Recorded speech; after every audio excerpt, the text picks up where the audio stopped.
मैं फिर से आज बात करूंगा समीर वानखेड़े के लिए। आपने देखा होगा कि जब से समीर वानखेड़े और सीबीआई का मामला चल रहा है तब से एक धड़ा ऐसा भी है जो लगातार सिर्फ हेडलाइंस में यही छापते हैं, समीर वानखेड़े से पूछताछ हुई, समीर वानखेड़े से पूछताछ हुई, समीर वानखेड़े संकट में, समीर वानखेड़े संकट में, समीर वाले फंसे दलदल में गए। इस तरह के तमाम हेडलाइंस बनते हैं। लेकिन मैंने भी कहा है कि अगर एक धड़ा ऐसा भी है कि अगर रिसर्च कर कर के लेके आ रहा है तो मैं भी रिसर्च करके क्यों नहीं लेके आऊं। मैं भी लगातार खंगालता हूं गूगल से, वो तमाम बातें निकालता हूं और तमाम चीज़ों पे लेके बात करता हूं। क्योंकि दूसरी धड़ा अगर एक धड़ा सोचता है कि समीर वानखेड़े सचमुच 25 करोड़ रुपये लिए हैं, तो मैं भी समीर वानखेड़े को ये नहीं कह रहा हूं कि समीर वानखेड़े एकदम पास हो गए, ये तमाम चीज़ें नहीं। वो तमाम प्रोसेस, तमाम प्रक्रिया कोर्ट के गोद में है। लेकिन डिस्कस तो कर सकते हैं। डिस्कस करने में क्या दिक्कत है? तो डिस्कस करने आया हूँ, चिपक कर देखने की आवश्यकता है। वीडियो इधर उधर शेयर कर दीजिएगा और जहाँ तक पहुँचाना होगा वहाँ तक पहुँचाइए, क्योंकि बात अब समीर वानखेड़े को लेकर हो रही है। चिपक कर देखने की आवश्यकता है, कहीं जाने की आवश्यकता नहीं है। और क्या इधर उधर वीडियो जरूर सीखे। नमस्कार, आप देख रहे हैं तिवारी भैया, मैं हूं वेद प्रकाश। दरअसल आपने बहुत सारे हेडलाइंस देखे होंगे, electronic media, print media, YouTube media, कि समीर वानखेड़े फंसे, समीर वानखेड़े से पूछताछ हुआ, समीर वानखेड़े यही है वो जिन्होंने शाहरुख खान के बेटे से 25 करोड़ का मामला लिया था, 25 करोड़ का आरोप लगा हुआ है, 25 करोड़ ले रहे थे। इस तरह के तमाम हेडलाइंस देखे होंगे। जो एक धड़ा है वो डिटेल में नहीं जा रही है कि आखिरकार कौन कौन क्या कहना चाहता है। इसीलिए मैं लगातार गूगल पे लगातार रिसर्च करके आप तमाम सभी के बीच में रख रहा हूँ। दरअसल अब बात सामने आई है कि शाहरुख खान का जो समीर वानखेड़े का मामला है, समीर वानखेड़े का मामला है, अब बात सामने आ रही है कि समीर वानखेड़े के कुछ चैट्स जो हैं वो मीडिया में लीक हो गए। वो तमाम जनता जनार्दन के सामने भी आई है। उस पर मैं विश्लेषण अभी नहीं किया है, लेकिन जरूर करूँगा। लेकिन उसको लेकर कुछ अधिकारी अपसेट हैं और कह रहे हैं कि आपका जो चैट है वो बाहर कैसे आ गया। हद है ना। मतलब उस पे आरोप लगाना है तो लगाइए, लेकिन वो बचने की कोशिश करेगा नहीं क्या?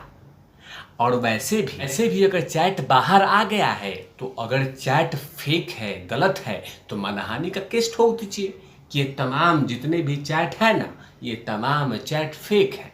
इस तरह से भी हो सकता है। लेकिन चैट बाहर कैसे आ गए, इसके लिए पेट में मरोड़ शुरू हो चुकी है कि चैट बाहर कैसे आ गए, नियमों का ये तो उल्लंघन है।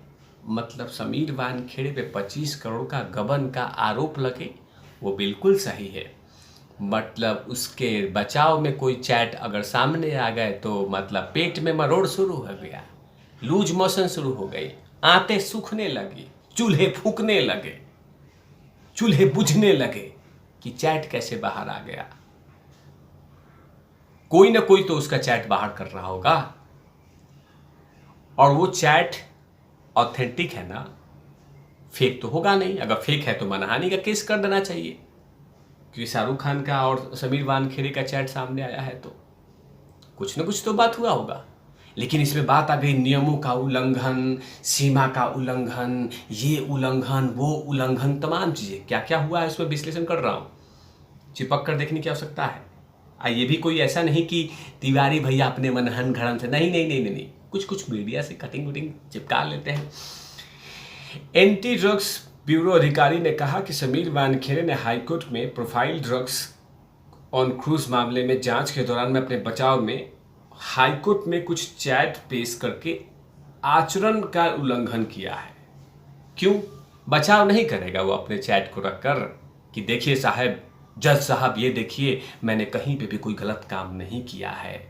जज साहब ये देखिए, मैंने जो भी बात किया है ट्रांसपेरेंसी रखी है। जज साहब मैंने कहीं लेन देन की बात नहीं की है। जज साहब मुझ पे आरोप लगे हैं क्योंकि मैं एक बड़ा ऑफिसर हूँ, मैं करोड़ों लोगों का आइडल हूँ, मुझ पे आरोप लगेंगे तो मैं जवाब तो दूंगा ना। तो इसमें आचरण, नियम, कानून कहाँ से आ गया, नियम उल्लंघन कहाँ से हो गया? उसको भी बचाव करने का अधिकार है। देखिए सामने में कि क्या गलत है क्या सही है।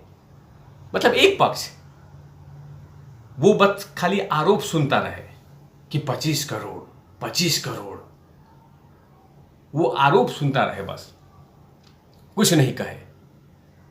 चैट सामने आ रहा है तो दिक्कत हो रही होगी ना उन तमाम लोगों को कि कहीं केस कमजोर नहीं पड़ जाए, हैं?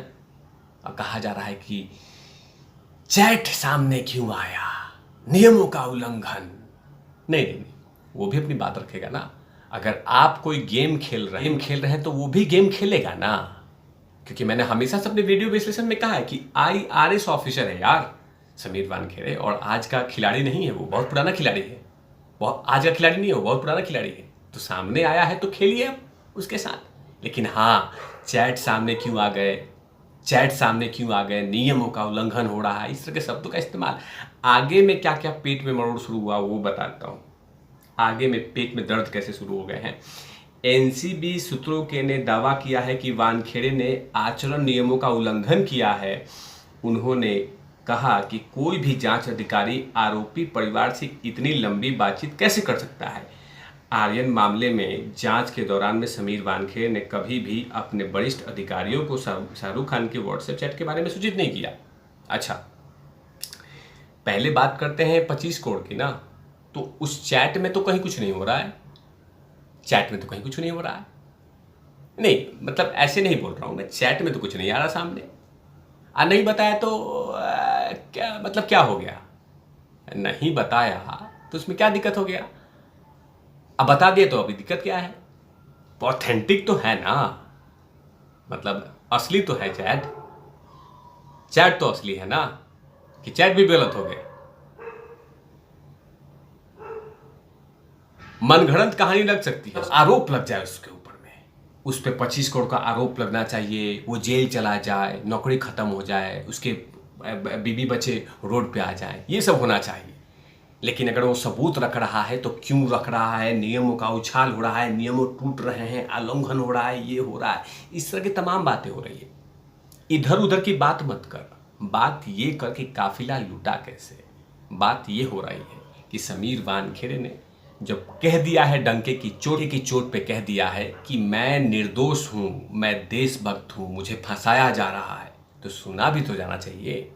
और कहीं ना कहीं समीर वानखेड़े अपने आप को बचाने के लिए कुछ ना कुछ तो करेंगे ही ना। और वैसे भी मनगढ़ंत कहानी नहीं कह रहे, मनगढ़ंत कहानी नहीं कह रहे।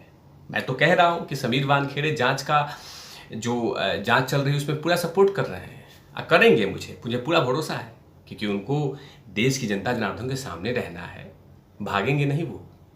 कहीं ना कहीं हाईकोर्ट ने उनकी बातें सुनी होगी, उनके सबूत देखे होंगे, तभी तो कहा कि 8 जून तक आप छेड़िएगा मत। लेकिन समीर वानखेड़े IRS ऑफिसर है यार, और इससे बड़े बड़े केस देखा होगा उन्होंने। लेकिन कहीं ना कहीं मैं लगातार आपसे कहता हूं कि समीर वानखेड़े से रिलेटेड जो भी केस होगा, जो भी बातें होंगी, मैं गहन रिसर्च करके ले आऊँगा, आपके सामने बातें रखूँगा। अब मैं कह रहा हूँ फिर से कि समीर वानखेड़े पूरी तरह से, मैं उनको जजमेंट नहीं दे रहा हूँ, मैं जज साहब नहीं हूँ, मेरी कोई औकात नहीं किसी के सामने।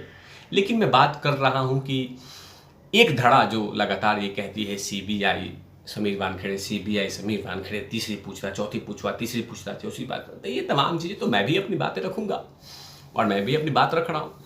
तो मुझे पूरा भरोसा है कि जज साहब इन तमाम सबूतों पे गहन रिसर्च करेंगे, गहन देखेंगे, और देश की जनता जनार्दन के सामने आएगी। तब तक के लिए आप देखते रहिए तिवारी भैया, और वीडियो को जरूर शेयर कीजिएगा, और समीर वानखेड़े से रिलेटेड जो भी कुछ होगा मैं बताता रहूँगा। फिलहाल अभी राहुल गांधी पे भी रिसर्च कर रहा हूँ। तब तक के लिए कैमरामैन धूड़ लाठी के साथ ओवर एंड आउट, लवेश।